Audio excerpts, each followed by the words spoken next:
by 8 Podcasts. We're back with episode 16 or episode 6 of season 2 with the amazing, I'm going to say your first name and you'll teach me your second name, Tomas Tvrdik. One more time.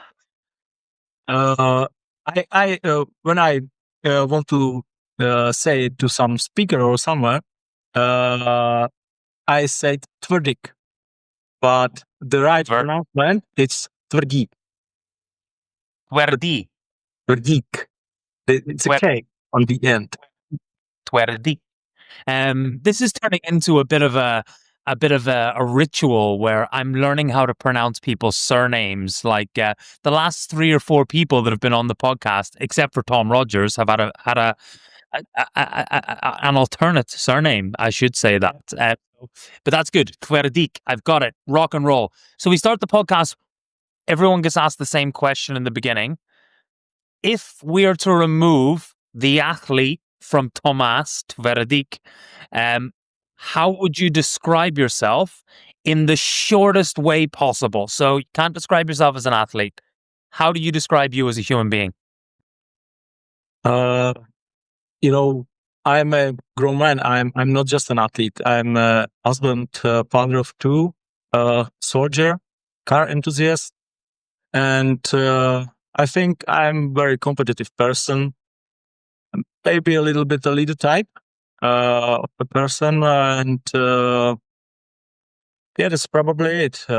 If I wouldn't be an athlete, I will try to be very good or the best in some other thing, because I'm not used to be okay with average. I want every time I want something special, something more, and go for it. Yeah, I think I'm purposeful. So yeah, that's probably me. But to be honest, you can't took sport from me. The sport is my life, and if I wouldn't be an athlete on the competitive level, I will still do a sport a lot. Okay, so there's 2 very interesting things you said there outside of sport. You're a soldier. So like, since when have you been a soldier in your life?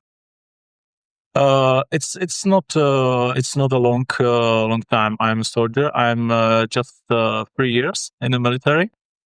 Okay. So I went to military because I want to do a sport and compete on the high level, and I thought that I can combine it.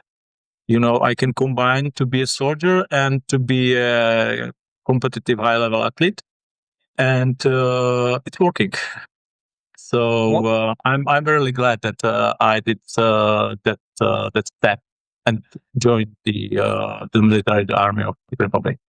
That's amazing. Did I read correctly that you're 40 years old? Yes, So I'm 40. you started to be a soldier when you were 37 years old. What were you doing before that? And what inspired the decision when you were 37 to be a soldier? That seems later than most people decide to become a soldier. Yeah. Wow. So my first job was the security manager of a car factory, and I spent there almost a decade. And that was the period of my life when I didn't do a sport on the competitive or elite level. Right. Probably the only period of my life with no sport on competitive level. Yeah. And after that, I came back to cycling because I have a cycling background. I was a cross-country mountain bike rider. Yeah. And after that, we had or we ran a fitness and wellness center here in our town in Kutná Hora with my wife. So I helped her there and do a sport within that time. So that's probably all. And when COVID came, the fitness shut down, and after that, I have to find another way to stay an athlete on the competitive level, and to have some certainty. Every month some money on the account, Yep. and that was the reason why I joined the military. Interesting. And in Czech Republic, do you have like what's the word? You need to subscribe as a soldier at some point in your life, or is it voluntary subscription within Czech Republic? Now it's fully professional army, so it's voluntary. It's It was voluntary. Yeah, it was in the past that you had to go for 1 or 2 years after the school. Yes. But now it's just the professional army, and if you want to go there, it's your decision. Interesting. And what like actually, with me coming into this conversation with slightly poor information, thinking you were from Croatia, what are the bordering countries of Czech Republic? Like, what are the, I guess, military threats? What are the bordering countries? We're at a quite an interesting time in global borders and NATO versus Russia and all those things. Like, what's the bordering countries to Czech Republic? Yes, it's Germany, Sure. Poland, Slovakia, and Austria. Okay. So you guys are sort of in the sort of central eastern part of Europe. Yes, something like that. Okay, yeah, interesting. I don't want to talk too much politics, but I am finding what's going on in the world very interesting at the moment. And I think it's a brave time to be a soldier. That's for sure. I certainly think that, for sure. But you also said you were interested in cars. So, like, what is your passion for cars? Where did this come from? How did this formulate? Do you like to race them? Do you like to collect them? Like, where do you sit on the spectrum of Uh, cars? yes, when it came from I'm not sure. I don't know, because my father, for him the car is just to tool to get from A to B. Yeah. So, but I from the young age I was very into cars, and always remember all the names of the companies and the models of the cars. And I really looked for the 18th years for the to have a driving license. Yeah. And from that point, I'm still looking for some car. Still, this is I spent a lot of time on the offers of the cars, and looking for them, and still trying to choose the best car for me. But I am never satisfied. Even I have now the latest BMW M2 before the house. Okay. I'm not satisfied. Still every day looking for the inversions, or how to say it. On the offers on the market, and trying to find something better. But in the car, I really like to slide, to going sideways, to drift, and Oh man. BMWs and cars are the best for this. So I really love BMW and the M, Yeah. and it is my fifth M car, something like that. Right. And I'm just like a little boy when I sit in the car. And actually, I'm saying that the difference between a boy and a man is just in the price of his toys. So that's me. That's such a great description. So, yeah. So, what is it about like an M class BMW that drifts better than like any other car that was within your price point at the moment? Is it the weight in the back of the car? Is it the weight in the front of the car? Like what is it that allows a car to slide around corners nicely? Like, what is it about the balance of the car? Uh, the BMW have almost all cars 50-50, the balance of the weight. And Right. the important thing is the rear wheel drive. You know, if you want to have all the horsepower on the rear wheels and limited slip differential Yeah. is also a important thing. So when you have these things, you can drift all the circuits in the town. That's cool. And like, obviously, do you do that on private roads, private controlled roads, or you ever get a little bit excited when you're out there on the public roads? I'm going to the circuits and to the closed roads, and there I have a fun with my car and with friends. Because another thing I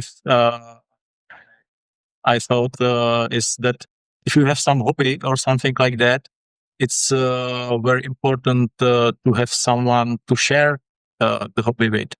You know, if Yes. you are going alone to the racing circuit and drifting there and riding, it's just half of the fun. When you don't have a buddy, you can tell him, "Yeah, that was great," and look on his video or his performance with drifting, and it's as I said, it's every time important to have someone to share the hobby or the fun with. That's really cool, man. That's really cool. So you're a bit of an adrenaline junkie, it sounds like. It sounds like you like life at high heart rate. Yes, a little bit, but I don't like very much the speeding in the car. You know, I don't have to go fast to have fun. I Gotcha. can go sideways 30 kilometers per hour or something like that, and it's the most fun for me. Then I will go 200 kilometers per hour somewhere. Gotcha. Okay, cool. That's interesting to know that about you because most people probably don't know that. That's fascinating. So, switching back to obviously HYROX, which is a focal point of this conversation, how fast do you feel like you've been going this season? How do you think things have been going for you so far in the, I guess, 2025-2026 season? How are you feeling about HYROX? Uh, you mean my time or the overall time? Yeah, just how has your experience been of this season with your own times and performances? Yeah. Actually, I made a very big step forward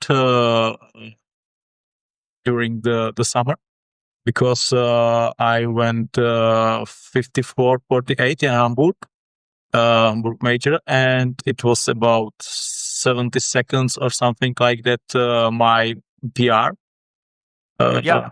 PB.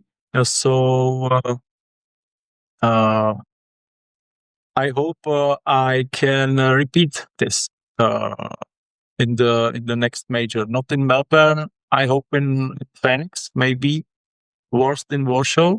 Warsaw. So that's my goal to go sub 55 again Yeah. because I think that it's a quite a big jump from the last season. Last season, my personal best was 56, and now 54-48. And you know, it's extremely hard to cut the seconds on this level of performance. It's not like it's something like to go from 70 minutes to 60 minutes. I think if you can compare it with some athlete who goes 70 minutes and then 60 minutes. I think that's the same difference to go 57 and then 55 or top 55 because you are You are just looking for the small differences and small things, and you are just looking for seconds, and everything counts there. Yeah. It's fascinating. Yeah, because ultimately there is like it still needs to be done. And there's only X amount of time that it can be done in. And like you guys are starting to get to the point of there's maybe only 1% gain to be made in the whole thing, or maybe 2%, which is crazy. So yeah, that's fascinating that you said that the same difference going from 57 to 55 is the same as going from 70 minutes to 60 minutes.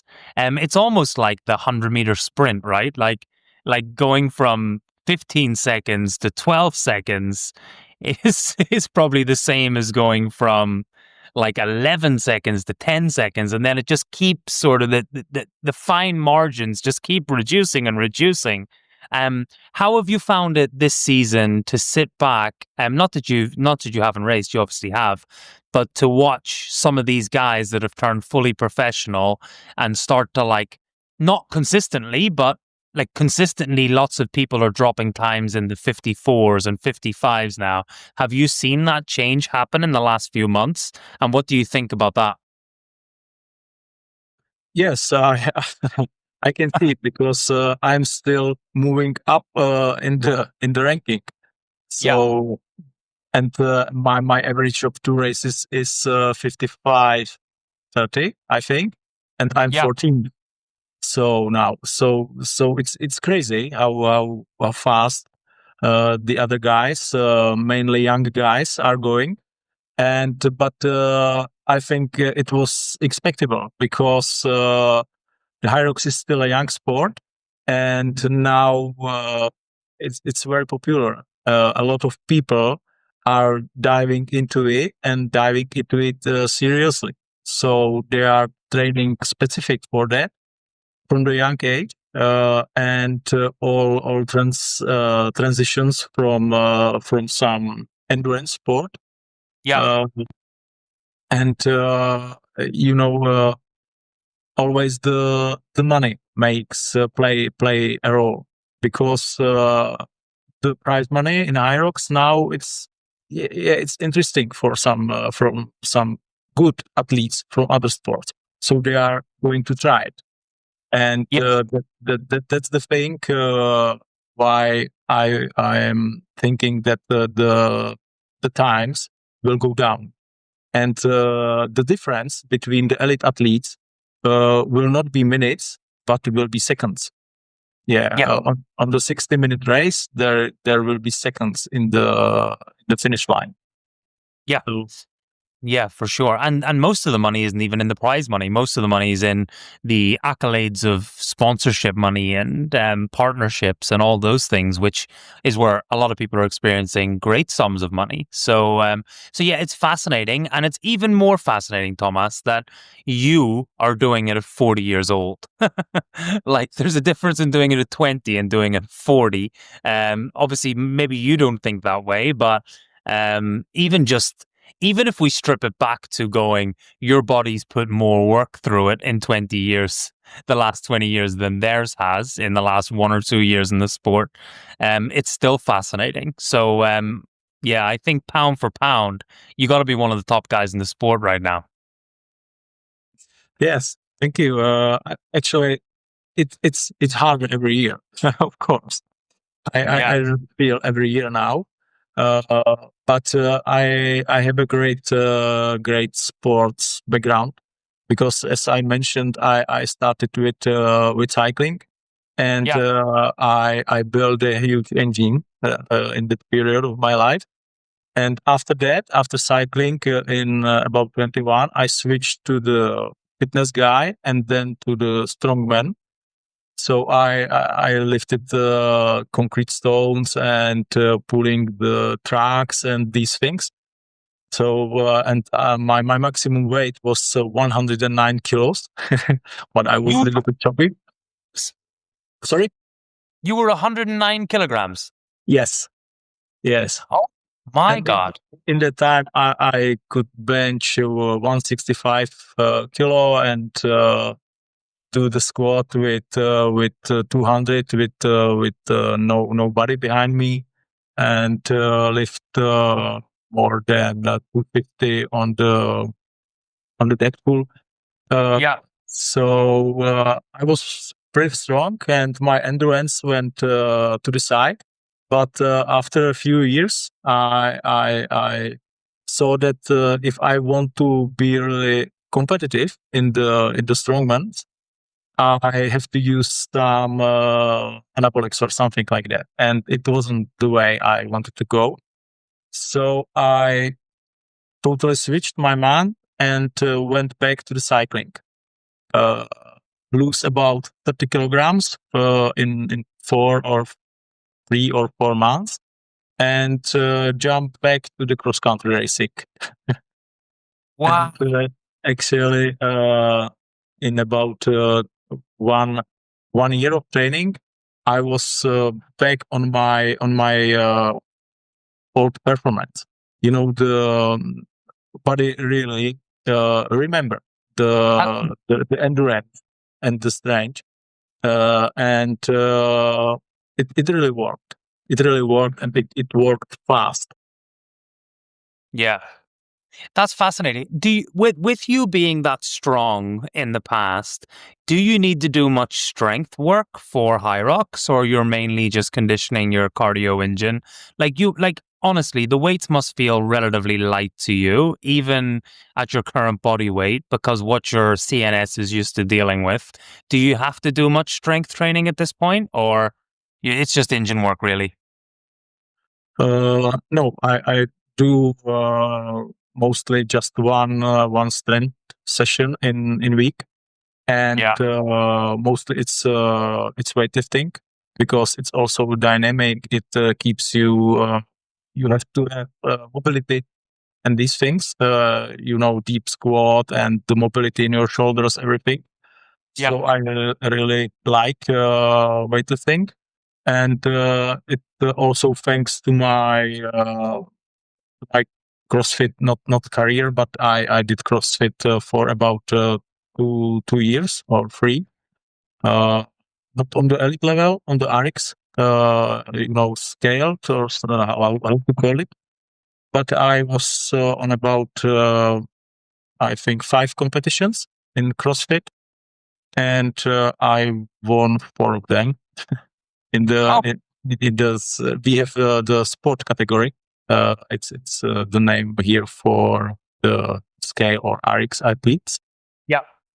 So it was really nice. But when I thinking to go to the elite, it was for me mainly the same question as in the strongman, as I want to gain a lot of muscle to be strong enough to compete with elites on the really elite level, on the European elite level.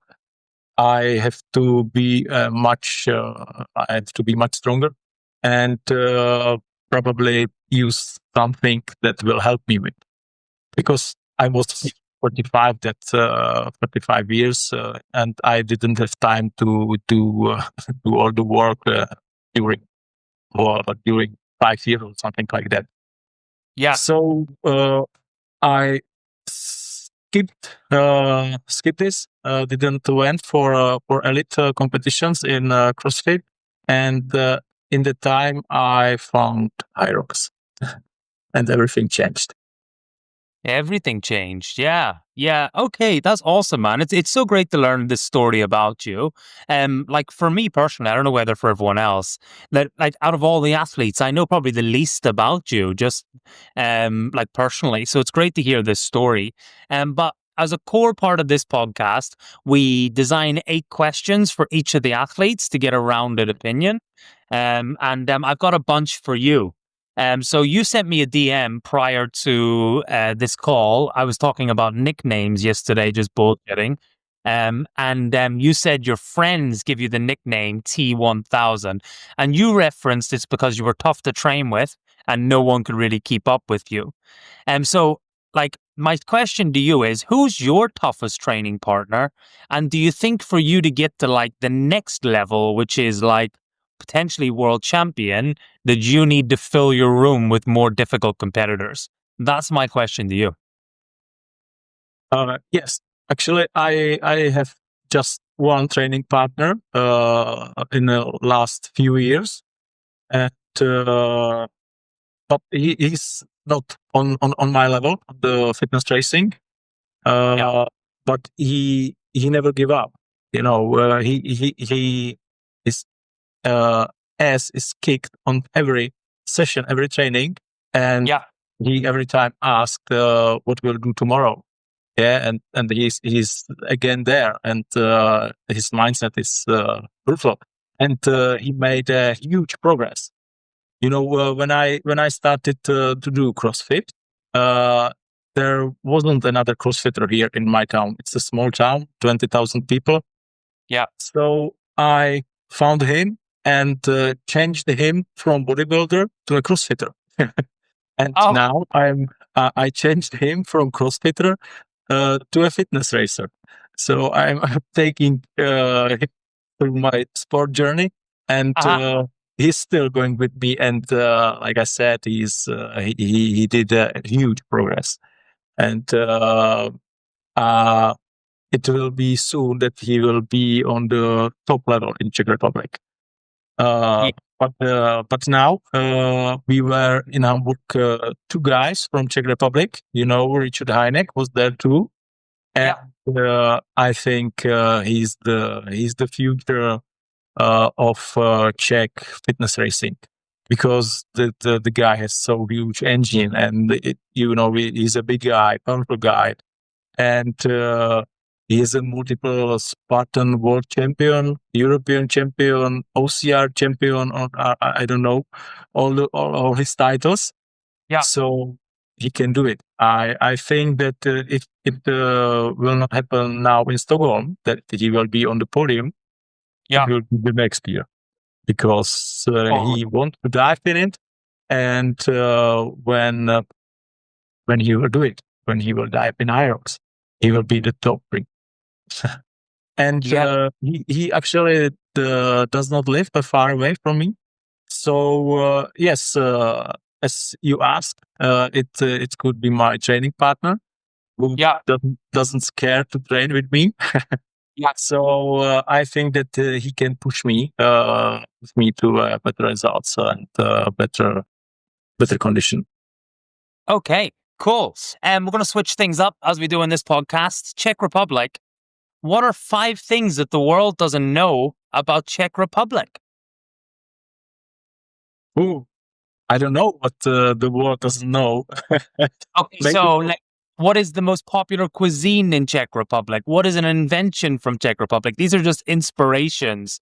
I feel like it's like on the European scale, it's not a hugely known cultural country. Like, it would be good to teach people sort of why would you come there? Why would you be excited about it? Why are you proud of it? And like those types of things. Okay, so maybe to start, a lot of people outside of Europe doesn't know where the Czech Republic is. That's the first thing. And the things, the best things about Czech Republic, I'm not a big fan, but I have to mention it. Everybody is saying that we have the best beer on the world. So, and maybe we are the best drinkers of the beer. I don't know. I'm not sure how to say it, but a lot of beer is drinking here in Czech Republic. And another thing, we had, a long history, a long historical, and a lot of historical towns here, and with their things to see. For example, Kutná Hora, where I live, is in UNESCO, say it, and there is a lot of beautiful things to see, like St. Barbara's Cathedral and Home Church, and things like this. A lot of tourists come to our town. So another thing about Czech Republic. What's the food like? What type of food? Is it like Ireland where it's potato and meat based, or you've got something different going on out there? Yeah, the typical Czech food isn't very healthy. It's a lot of pork meat. I think one of the famous Czech food is uh, pork with dumplings and sour. Wait for it. Cabbage, sour cabbage, pork, sour Suck. cabbage, and dumplings. Okay. Uh, and but I personally I don't like much the typical Czech cuisine. It I doesn't. sorry. It doesn't sound great. Yeah, a lot of people think that it's delicious. Maybe I didn't translate it well, so it could be the problem. But I don't know what other things are famous in Czech Republic. Uh, Maybe the runner Emil Zatopek, who won 3 gold medals on one Olympics in the 5K, 10K, and marathon. And it was the first time when he competed in marathon race on the Olympics, and he won it. It's a very famous person. And what are you? Are you a beer drinker? Or are you a sober athlete? Or you like to celebrate with a beer? No, I don't drink beer. I don't drink alcohol almost maybe once a year or something like that. But Yeah. I really don't like it because you usually ruin another 2-3 days after a lot of alcohol, and when you are still in the training, you also ruin your training, what you done before. So Yeah. it doesn't worth it for me to drink alcohol. I can have fun without it, and yeah, I don't like it and don't need it in my life. It's a poison. Yeah. Yeah. Yeah. Definitely is. It definitely is. Okay, cool. This is a bit of a different question. So the situation last year where you were qualifying for the World Championships, and you were competing with Sean, and Yeah. Sean across the line, and you got the qualification spot. That turned into a bit of a shit show online. No one ever really asked how you felt about the situation. Maybe some people did, but I'd like to ask you, how did you feel about all that? Yes. I've it was a tough one. Yeah. I actually immediately after I finished, I went for the doping, so I wasn't there and cannot discuss anything. And after that, my friends told me that I should ask about it if everything was right, if everything was without problem. Yeah. And so I did it. And HYROX crew did some research about it, and at first told me that everything was fine. It was just the competition, and the time chip was about 3,000 of a second better for Sean. So Yeah. he will go there. But after that, I saw the video and I saw he had a no rep on the last wall ball. Yeah. He didn't hit the target correctly and went to the finish. Yeah. So I asked them one more time to check this thing because I had a no rep on the 96th repetition and no one left me. I have to do another repetition. Yeah. So why Sean wouldn't have to do 100? And I think that they really dived to it and saw it from all different angles and cameras they had. And after that, they decided that it really was a no rep. and the qualification spot is mine. When I get this information, I already was back in Czech Republic, actually back in duty on the shift. I get the call. So it was the longest HYROX I ever raced. It took about three days, something like that. But I think in the end it was the correct decision, and I think that they were really sure about it, because imagine that they took it from the guy from the land where the HYROX is so popular, so many people there doing HYROX. And took it to the guy from the Middle East, from the Czech Republic, where is no HYROX. So I'm really sure that they were absolutely sure that it should be this way. So I was satisfied with this decision, because I put a lot of effort to be there, to compete there, and to compete there on this level. And if there was something to doubt about it, let's doubt about it, because you have to be your own advocate in these things and fight for the right, not just wave a hand and it was the last chance. So that's interesting. It's so good to hear from your side. I'm a good connection with Sean. I'm not a friend with Sean's. I just know him through the podcast, but I'm a good connection with him.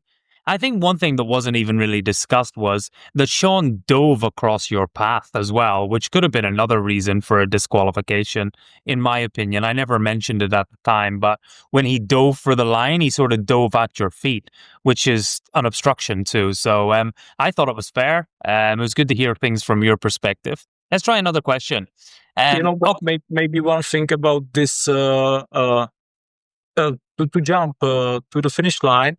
He made everything he could, even he didn't wait if there is a rep. He saw me and go for it. It's completely fine.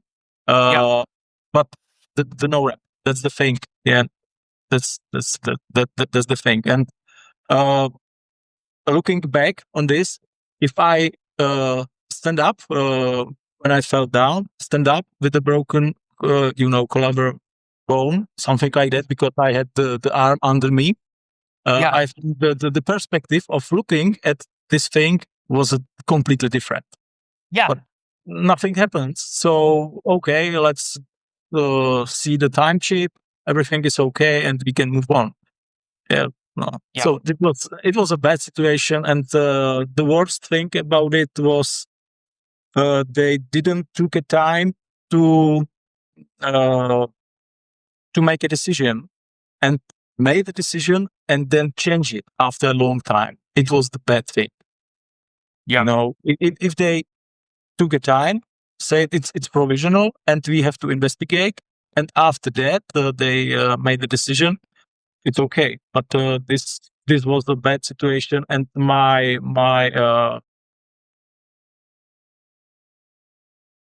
suggestion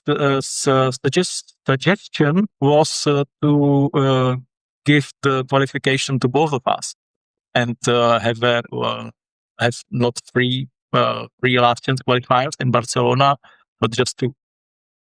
But they decided this way, and it happened. And life goes on. The world keeps turning. So it does. Okay, cool. You've got your own podcast, the TVUJ podcast, that you seem to be a part of.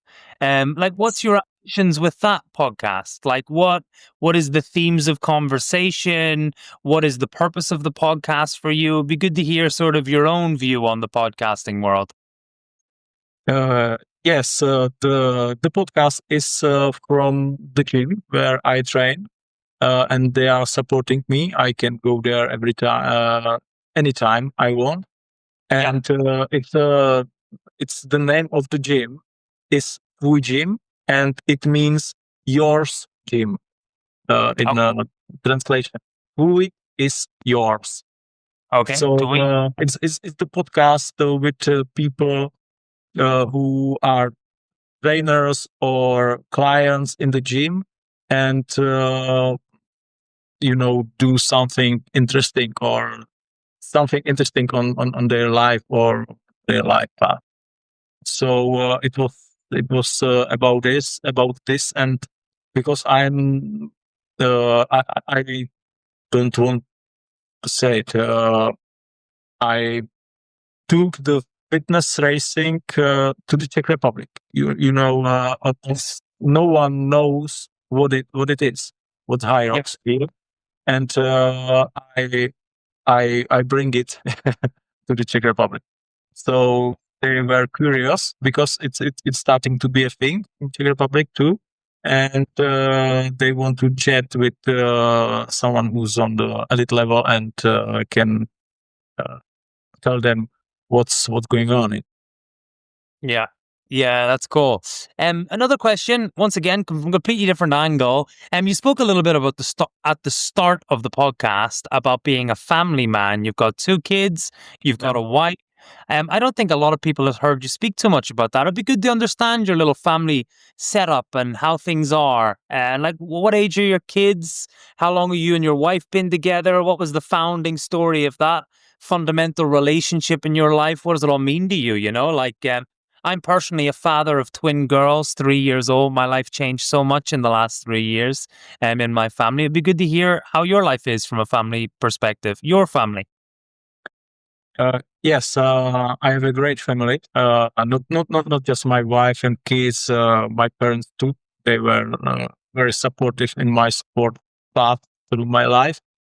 Every time I needed something about sport, they were here and support me.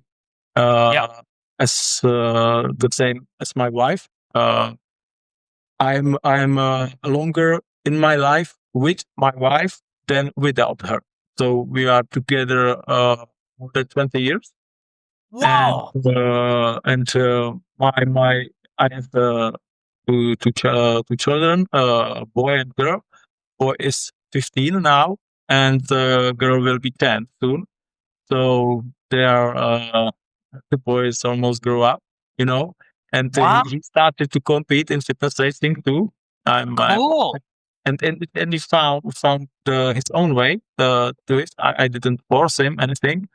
So that's great. And my little princess is much more, uh,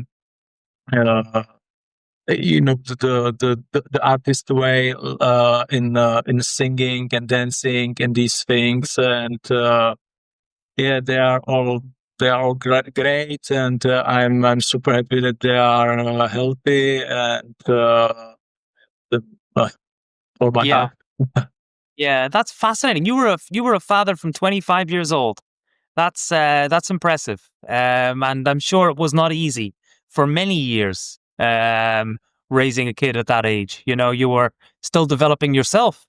Yes, it wasn't easy. It was the part of my life when I tried to build a career in the security management as a security manager. So almost everything about the house and the kid was on my wife, and I Yeah. was in a job and made a career. But yeah, as you said, I still developed and think that I uh, with the second kid in my 30s, I can much more enjoy the kid and the time Yeah. with him, with her. Sorry, Yeah. but Wow. also I'm still an athlete on the elite level, and I have to be sometimes very selfish about this because of the training, and Yeah. a lot of days they have just the half of me because the second half is tired, and after the training sessions and everything, and they have just the rest of me, the sitting guy on the couch looking to the ceiling, something Yeah. like that. It's not easy, and I think that if you are an elite athlete on the elite level and have a family, you have to be a little bit selfish to reach the goals, to the goals you have, and the family sometimes go a little bit to the side. It's hard. And that balance is probably the hardest decision to make in life, really. It's we either spend all the time together and we achieve nothing, or we go on our separate missions, we keep the kids safe and we aim to achieve something. But there is downsides and pitfalls to that too. It's that balance is the one that I find hardest in life personally, is when is just enough for the family and when is too much, and vice versa for my wife. So I can only imagine, especially with the amount of hours you have to put into your sport outside of your career, that's crazy. I was going to say, for your son, have you seen the HYROX Young Stars that they've started running? They're running one in London and Amsterdam, and they're going to do them around the world now. So it's for athletes, I think, from 11 to 16 years old. Yes, he will go to Amsterdam in January, Oh, and cool. if I will not travel to Phoenix, I will go there with him. So Oh, no. that's again, that's I have to decide if I will go with him to the first HYROX for him, Yeah. or if I go to the major Elite 15 race to USA. It's always on the scales, and sometimes I'm thinking if it's worth it to sacrifice a lot to the sport, Yeah. but I uh, I'm telling me that till I have till I can compete with the best on the world, not in the age group or something like that. Yeah. It's worth it. So we will see how it how will be the final decision. Yeah, well, at least he's old enough that you can have a conversation with him about it. Maybe he could even give an opinion on it. Like there is a reality as well where he might actually get more from you competing in a major race with regards to inspiration, which will benefit his career, than him racing at the young stage. Maybe he's got his own opinion. That's fascinating. I know Tiago Lausa, one of the big coaches from Portugal, his son's racing in the Amsterdam race as well. So he is, and I think he's going to be there that weekend. So those guys are going to be competing. The second generation HYROX athletes. Yes, yes. And it's the last chance for him, I think, to race in Amstars, because he's 15 and will be 16 in April. So then he has to try Classic HYROX Open. Yeah. So What's his name? Matthew. Matthew. Yes, Matthew. Matthew, from everyone here at the 8x8 podcast, we wish you all the best. You're bigger and stronger than all those other kids. You better go out there and put in a great performance. But we're cheering you on from here. All the best in Amsterdam, if you race. That's cool. Okay, cool. So the last questions are really questions we ask all of the athletes. So you've almost made it through in English, which is amazing. So question number one is always a question from the last athlete. The last athlete was Kate Davey, female athlete from the UK, golf trainer, strength and conditioning coach. She's actually injured now, so she's rehabbing her knee injury. Her question was really random. She says, "Whoa." This seems so strange to ask you now. I didn't know who was going to be next. She says, what's your secret dance move? Like, do you have a secret dance move? Or a karaoke song? Like, what do you got?" I'm not much a dancer, so I probably don't have answer for this. I really don't. Okay. So maybe a moonwalk. Maybe a moonwalk. It's probably only thing I'm known with it. Oh, you can do the moonwalk. Maybe a little bit. Hey, I listen. hope you don't want to see it. Okay, I'm going to get a sponsor to pay you €1,000 if you get on the podium at your next race and moonwalk. I'll make that happen. Okay. If That's I a reach the deal. podium again, so I will do the moonwalk there. If you get the podium and hit the moonwalk, I'll get someone to pay for it. If not, it'll be me.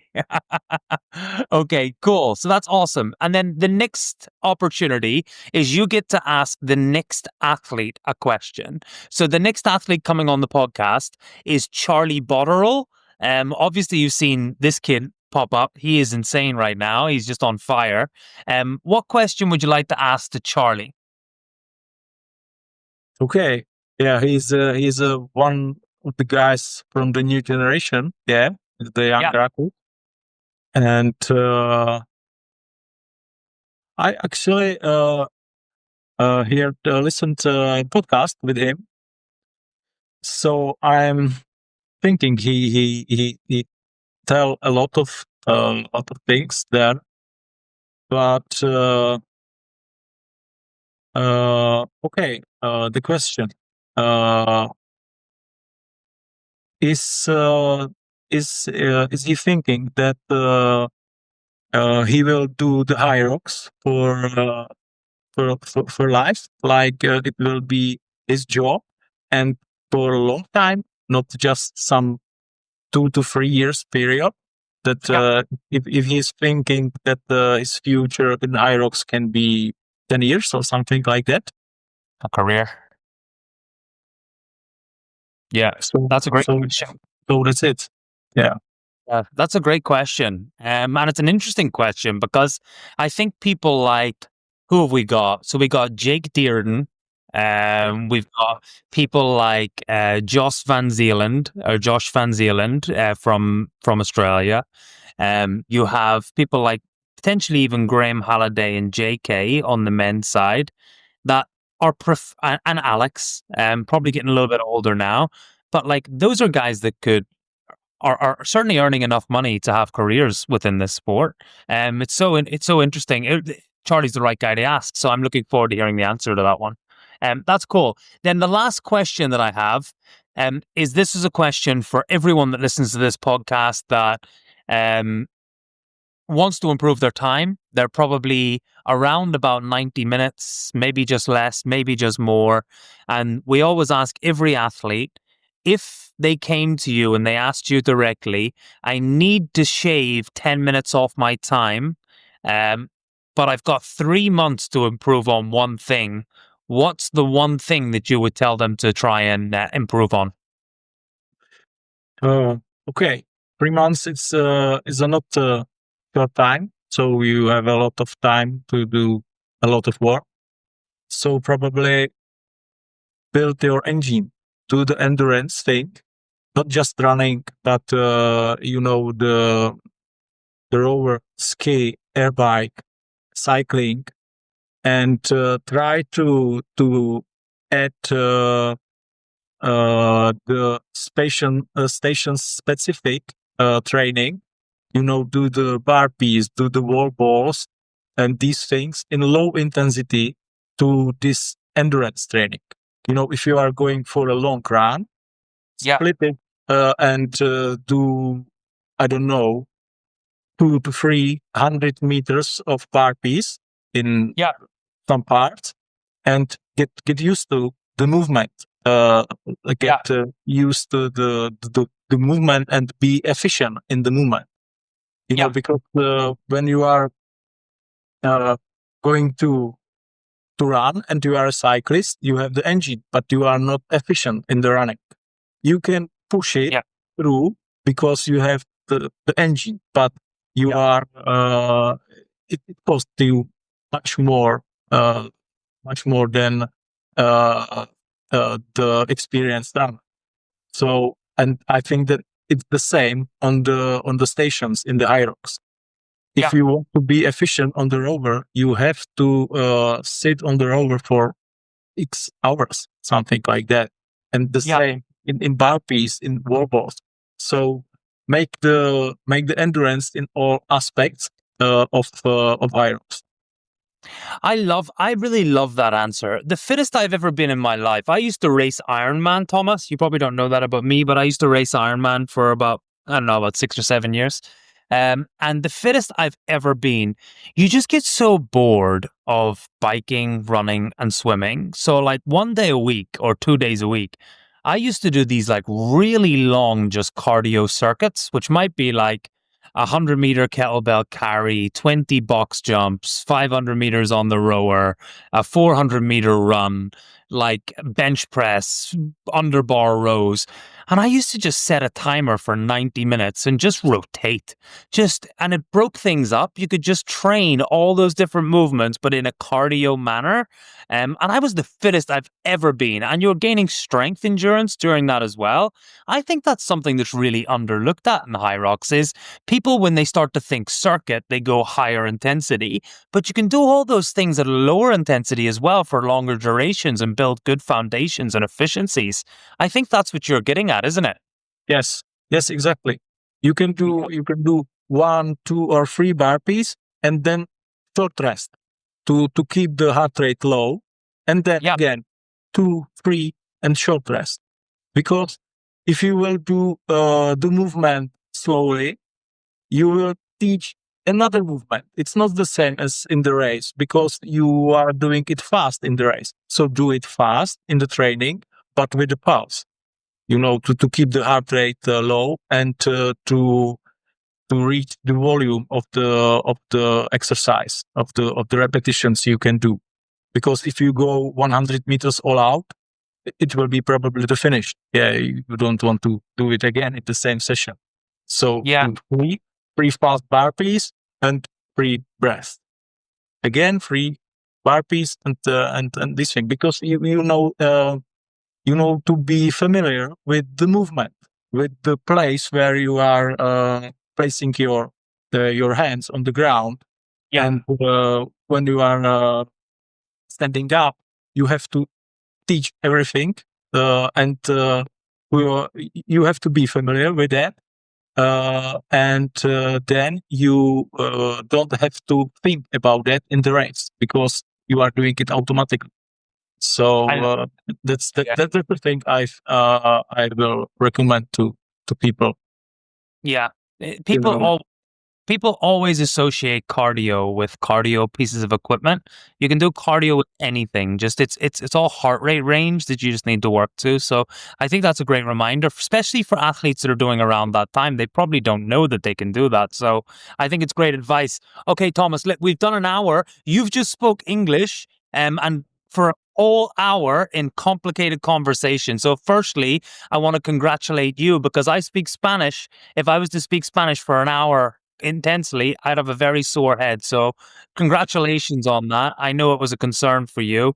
And then the second part of that is how can people find you? When will they next see you race? And how would you like them to communicate with you? Okay, the best way is probably on my Instagram. It's T1000 training, Yeah. and they can send me a message, and I will probably answer them. So Cool. I'm not that popular. Not many messages are coming to my inbox, so it's okay now. Okay. And Message you. and my next race will be before the Christmas in Stockholm. And after that, I'm not decided yet if I go to Phoenix or not. So we will see. If I will not go to Phoenix, probably Vienna will be my next race after New Year. Gotcha. And have you got any sponsors in the sport at the moment? Yes, I have my protein. So I want to give them shout out for all the products I have from them. And as I mentioned, the gym here near in Coli, Yeah. and the small Czech company for sportswear, Sweep Sport, the name. Yeah. And the last one is not the not the last one. Uh, It's QB Jumbo, or how to say it. It's from my friend. He had a company, Quality Bill, and he tried to support high level athletes who are not professionals. So shout out to him, shout out to the gym owner, and also to the swing sports company owner. Thank you very much. Amazing. Listen, thank you very much. And I think the sponsors have got to get their shit together, because the older gents like you and John, they're not fucking giving you the big checks right now while you're knocking out number 4 performances in Hamburg and so on and so forth. They need to step up and stop being ageist fucks, because it's all about performance. It's not about age, looks, anything else. Sponsor the people that are performing. It's so nice to speak to you, Tomas. Have a great evening. Honestly, well done for getting through this in English. And I look forward to staying connected with you, and I look forward to seeing your race. Okay. Thank you for having me, and have a good evening. Bye. Cheerio.